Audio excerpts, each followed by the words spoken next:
through the mystic eye, eminent personalities from various walks of life in conversation with Sadhguru. This week's episode features Virender Sehwag, one of Indian cricket's most scintillating batsmen. He holds the record for the highest individual score in one-day internationals and the fastest triple century in Test cricket. Fondly referred to in the media as the Nawab of Nazafgarh. Sehwag has opened the batting for India for over a decade, and his right arm off spin has seen the Indian team through some tight situations. In April 2009, he was honoured as the Wisden leading cricketer in the world. Watch as Sadhguru and Virender Sehwag look at the very mechanics behind what it takes to successfully play both the game of cricket and the game of life. The critics or whatever, somebody is criticizing me or somebody is saying something, me gives, I'll become more determined to score runs also. But I'll get very disturbed very quickly also. So what I should do at that time? Should I reply to them? What is the most important part of your life is what's happening within you, isn't it? Yeah. Whether misery happens within you or joy happens within you, it only comes from within you, isn't it? So if joy is coming from within you, why can't you have it coming all the time? If it was coming in the Delhi tap, I know it goes dry. But if it's coming from within you, why can't you keep it flowing? Because we have not taken care of this, isn't it? How you are should never be determined by how somebody else is. Once you allow that, you will remain a slave to somebody all your life, because they will decide whether you will be happy or unhappy. Yes. The question is not about justice and injustice, that's a different thing. But still, whether there is justice or injustice, the most unjust thing that you can do for yourself and everybody around you, especially other people who have such a big expectation of you, is that you make yourself unhappy. Because unhappy means unpleasantness. Unpleasantness means inefficiency of life. Inefficiency of life means you will get out. In your profession, true. Inefficiency of life means you will get out in somebody else's profession. He will shoot a bad picture of me, somebody else will do something else. But in your life, inefficiency means you're back in the pavilion. So, in your life it's much more stark compared to other people's lives, because other people can explain. Other people can explain their inefficiency. You cannot explain your inefficiency, we see it and that's all. And there are so many expectations from people, from family, from friends, that every time I walk on the field I have to score runs, and they want to see me on the field to score, hundreds. So it's difficult to perform at every time, but the expectation is there when I got out. So my son says, Papa, why are you getting out every time? Why not you scoring 100 every time? So, I can understand he's conscious, he's a child, he doesn't know anything, but still he's expecting from his father that whenever he goes to the field he can score runs, at least 50 or 100. So that expectation is so much… You have more hundreds than fifties. Yes. You're one of the few who has more hundreds than fifties. Yes. When I got 21 centuries, I got 20 50s and 21 centuries. And then later on I score more 50s than the hundreds. See, once you enter the field, once you go there and stand, you should not be anybody's husband, anybody's father, anybody's son, not even an Indian. You must just be a batsman. You got a bat and the ball coming, your business is just to hit the ball as it deserves. If you stand there as an Indian, 1 billion people will stand on your head. It's too much heavy weight to carry. If you stand there as a father, your children will sit on your shoulders. Very difficult to play the game with 2 children sitting on your shoulders. You must leave all of them outside. When you go there, you're just a batsman, and that's all your job is. You must exclude all these things. But it's very difficult for me to, leave that thought behind. For that also there are methods. See, right now, I'm constantly involved with people day in and day out, 20 hours a day, I'm on and on and on with people 7 days of the week. Yeah. But if I close my eyes, the world stops for me, finished it is. The world doesn't even exist for me if I close my eyes. You must bring at least a little bit of this essence into your life, that there is… See, you were born alone? No. Or were you born with 1 billion people? Yeah, born alone. Alone. Yeah. When you die, you'll die alone. Yeah. Right now, within this body, you live alone. Yeah. You may do many other things. Yeah. All these other things come in between and go in between, okay? Yeah. One way or the other. This being, this piece of life is a complete piece of life as Creator has made. This doesn't become complete by making additions to it. It's incomplete human beings who invented those things. This is a complete piece of life.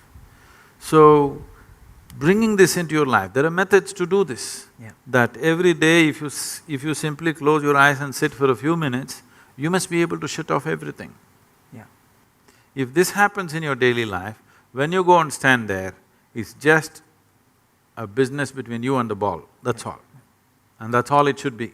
Yeah. This business does not involve your family, does not involve India, does not involve anything. It just involves the laws of physics, the ball, the bat and you, that's all. Really appreciate. I want to ask a question that when I'm playing, there is a couple of negative thoughts comes in my mind that, when the bowler is running and he's ready to deliver the ball, suddenly the thought comes, hit the ball.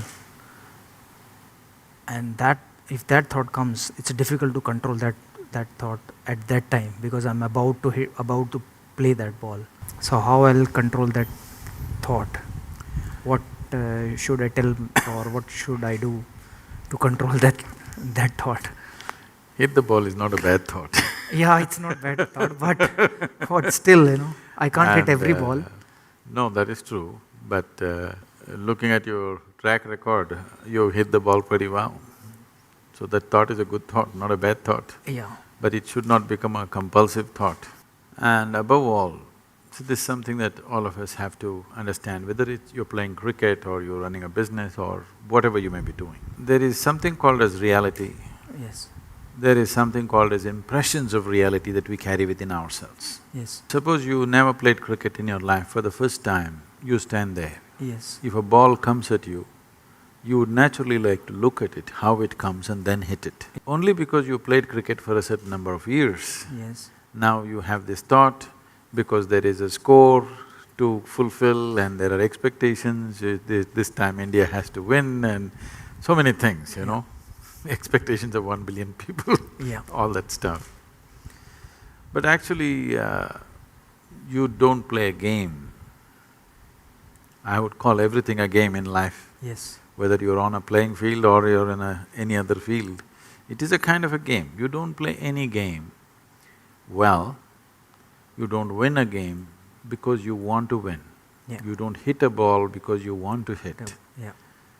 It is only because you do something right, it all works. So if you want to do something right, if you want to do anything right, first thing is we're able to grasp the situation for what it is. You're expecting the ball at 160 kilometers per hour. Suppose he lets it out at 60 kilometers per hour. It's the easiest things to hit probably, but you may miss it simply because you're expecting it to happen in a certain way. This expectation is coming because your memory is projecting into reality and making an unreal reality. So if there is an intelligent bowler, he reads this and he will make those things, and it is not always the fastest bowler or the one who spins most who gets the wickets, it's one who reads the batsman's expectations and just does the reverse of that, who manages to fox the batsman. So it doesn't matter which aspect of life, whether sport or otherwise, the important thing is we are able to grasp what is there and do the appropriate action. Yeah. In a sport, it becomes very, kind of focused, because so many people watching, and we know if you don't hit the ball right, all of us know it. Somebody is driving, if he, instead of missing the pothole, if he hits the pothole, maybe not everybody notices. Somebody is doing business, instead of doing the right thing, if he goes little off, maybe not too many people notice it. But in sport, if you don't hit the ball, if you don't take the ball in the center of the bat, all of us notice it. Yes. Not just you, Yes. not just the bowler. Every one of us know that you didn't hit it right. So because of that, all this is building up. I was just talking to somebody and they are just then… somebody was telling me, we got to beat Pakistan this time. I said, don't try to beat Pakistan, just hit the ball. Yes. If you want to beat Pakistan, they'll wage a war, okay? Yeah. You don't try to beat Pakistan, all you have to do is hit the ball. If you try to beat Pakistan, Pakistan is not in the ball, it'll be somewhere there. Yes. In trying to beat that, all that'll happen is you'll go and sit in the pavilion. That's all that'll happen. Yes. In human mind, there is perception, there is memory, there is imagination. People are not able to keep these things separate. There is memory of the game, there is imagination of how you will carry the cup, and there is a reality of a ball coming at you. It is only the reality that you can handle. Memory and imagination, you can only fancy with. One is about that which is over, one is about that which is yet to happen. The reality is the ball is coming and you have a bat in your hand, you have to hit it the way the ball deserves it, not the way India deserves it, not the way Pakistan deserves Yes. it, not the way somebody else deserves it. You have to hit the ball the way the ball deserves it, the way it's coming. So to keep this clarity of mind, there are methods with which you can hold your mind in such a way that this moment if I sit here, the memory of who I am, my parentage, my upbringing, my growing up, my things or things that I know, if all these things come right now in my mind, I will not perceive what is here. Memory will play. Yes. Memory is not a reality Yes. because it is about something that is over, which does not exist. That which does not exist, if it impedes into that which exists, you will miss that which exists. This is so in everybody's life, but in a sports person's life, the effect of that is immediate. In other people's lives, it'll pay out and they will see it after some time that it doesn't work. Yes. But with your life, it's right there.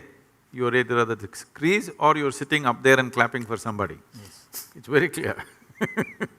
So because of that, it stands out, but this is true for everybody's life.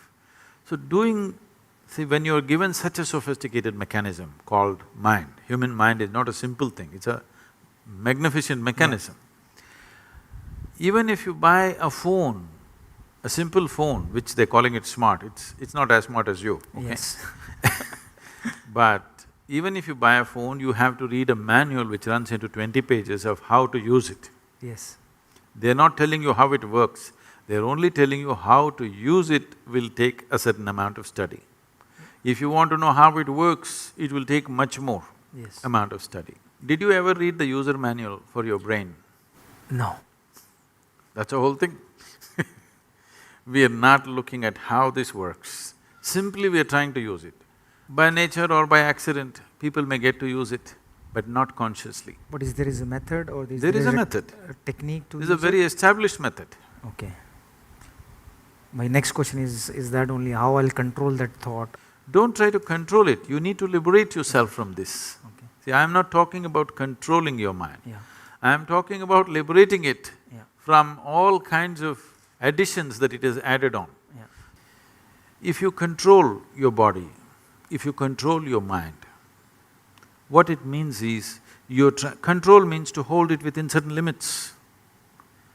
But you become who you are in the world only because you cross the limits. Only because you cross the limits that other people never cross, you become whoever you are in the world. So the method should be not of control, but of liberation. Over a period of time, you gather a body and a certain level of mind. These two, if we know how to use it to our advantage, it'll work one way. But a whole lot of humanity uses their body and their mind to their disadvantage. Their body and mind are the biggest problems that they have in their life. To make this body and mind in such a way that you don't have to control them. What would you like to control? You would like to control something that's gone berserk. You would like to control something which is destructive. Why would you like to control something that is creative, something that is competent, something that is capable? Why would you like to control that? Would you like to control your intelligence? Because if there is a certain level of ignorance, you want to control it. Would you like to control your intelligence? Would you like to control your physical strength? Would you like to control anything? You would want to liberate it, you would want to focus it, you would want to put it into proper use. If this has to happen, the most fundamental thing, there are various other methods. If you have the necessary time, more sophisticated methods can be approached. Necessary time does not mean you have to spend 12 hours a day or something. If you spend 20 to 30 minutes a day, you can do miraculous things for yourself. Because you know how to play the game, you know how to do all that it takes is little more clarity at that moment, and the body and mind responds with much more ease rather than tension and fear and anxiety, it responds with ease. There is substantial scientific and medical information today to clearly say, only when you're at ease, your body and mind functions at its best. We've given it to the cricket team also, I don't know if it reached you. This is called as Isha Kriya. This is a simple process. The important thing is to make a distinction between what is you and what is not you. When I say what is you and what is not you, whatever you associate yourself with, after some time you start experiencing it as myself, because somewhere in your mind you identify with it.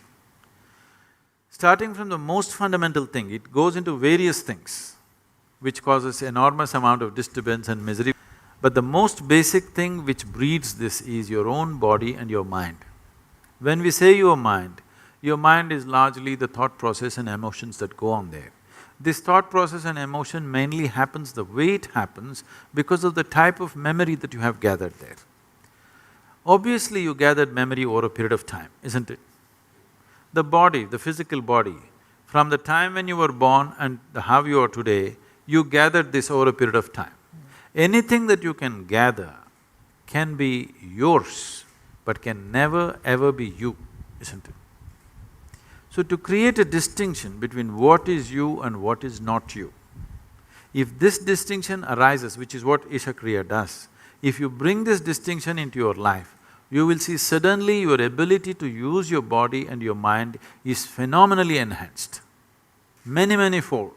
The same body and same mind, simply because you're not tangled up with it, you can use it so much better, simply because there is a little bit of space between you and your body and you and your mind. This is guaranteed from me. Okay, thank you.